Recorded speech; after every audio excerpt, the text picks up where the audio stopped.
Jamais sans la grâce, une dévotion matinale qui vous connecte à la pensée de Dieu et vous donne la provision du ciel au quotidien. Bonjour chers amis, chers internautes, nouvelle journée, nouvelle provision. Bienvenue dans cette dévotion de ce matin. Grande est notre joie de vous savoir nombreux derrière vos petits écrans en suivant ces dévotions, en les publiant autour de vous. Vous ne pouvez pas imaginer combien on est heureux, mon équipe et moi, d'être là, juste de voir ce que Dieu fait au travers de ces quelques minutes tous les matins. N'hésitez pas à partager aussi les témoignages de l'œuvre de Dieu dans vos vies au travers de ces moments. Ça peut nous encourager, ça va nous encourager certainement. Amen. Que Dieu vous bénisse. Et nous continuons notre aventure dans 1 Corinthiens chapitre 11, les versets 23 et 24 où il est écrit. Car j'ai reçu du Seigneur ce que je vous ai enseigné.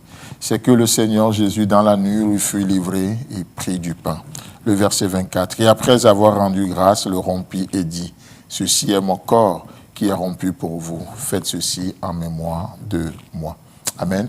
Donc, depuis quelques jours, nous parlons justement de ce processus de bénédiction qui n'est rien d'autre qu'un processus de brisement.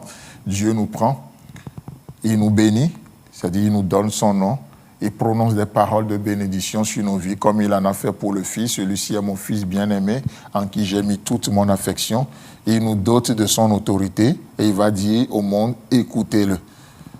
Avec tout ce qu'il a fait pour nous, pour qu'on ne souffre pas d'orgueil, qu'est-ce qui va se passer? Il va devoir nous briser pour que nous ayons aussi son cœur. Ça ne sert à rien d'avoir la force de Dieu sans le cœur de Dieu. Ça ne sert à rien d'avoir la puissance de Dieu sans le caractère de Dieu. Vous savez, les disciples savaient quelle autorité ils avaient reçue de la part de Jésus. Alors qu'ils allaient dans un village pour prêcher et ils n'ont pas été acceptés, ils seront rejetés par les gens du milieu. Qu'est-ce que Pierre et les autres vont dire à Jésus? Ils vont lui dire: mais Jésus, est-ce que tu veux que nous commandons le feu du ciel pour les consumer? Mais ils savaient qu'ils avaient ce pouvoir, cette autorité-là. Jusqu'à quand, jusqu'à quelle mesure, je ne saurais vous le dire. Mais si Jésus avait dit ça, plutôt si les disciples avaient dit cela, est-ce que tu veux que nous commandons le feu du ciel pour consumer le village? Et Jésus ne leur avait pas dit, Jésus ne leur a pas fait de reproche sur ce point, mais c'est que ce qu'ils ont dit est vrai quelque part. Mais Jésus va plutôt leur faire de reproches sur leur caractère. Et il va juste leur dire: vous ne savez pas de quel esprit vous êtes animés. Jésus n'a pas dit: non, vous n'avez pas cette autorité, cette puissance-là. Mais il dit: vous ne savez pas de quel esprit vous êtes animés. Parce que le Fils de l'homme n'est pas venu perdre les gens, mais il est venu pour les sauver, pour les racheter. Vous voyez?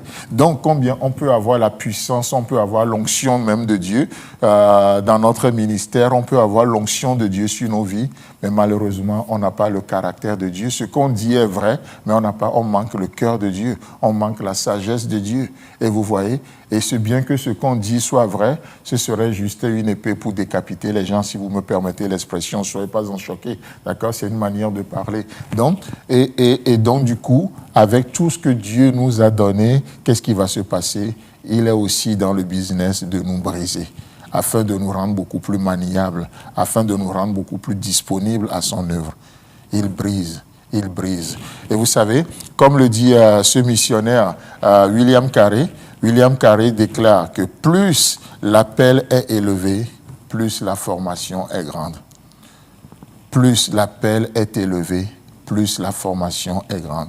Dieu, plus il a un grand appel sur vos vies, plus il va vous briser. Plus vous allez passer par des processus, il va vous briser. Mais n'oubliez pas, le but du brisement n'est pas de finir avec vous, n'est pas de vous anéantir, mais c'est de vous rendre capable, apte à utiliser les ressources que Dieu a mises à votre disposition.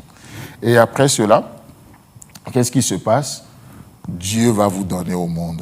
Il va vous donner, parce que Dieu ne veut pas que vous jouissiez de cette bénédiction tout seul, comme des égoïstes. Non, Dieu ne veut pas que nous jouissons de la bénédiction tout seul. Il veut que nous partagions cela avec le monde. Depuis la nuit des temps, c'était toujours la pensée de Dieu. Dieu est un Dieu qui partage. Il a dit à Abraham dans Genèse chapitre 12, n'est-ce pas? Je te bénirai et je ferai de toi une source de bénédiction. Mais entre les deux, Abraham va devoir passer par des processus de brisement.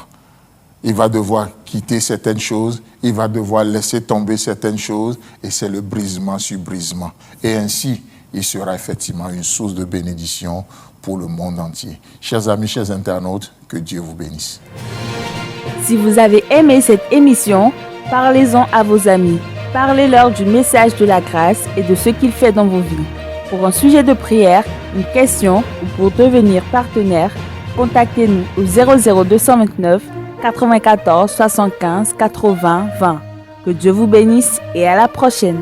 En attendant, pensez avec Dieu.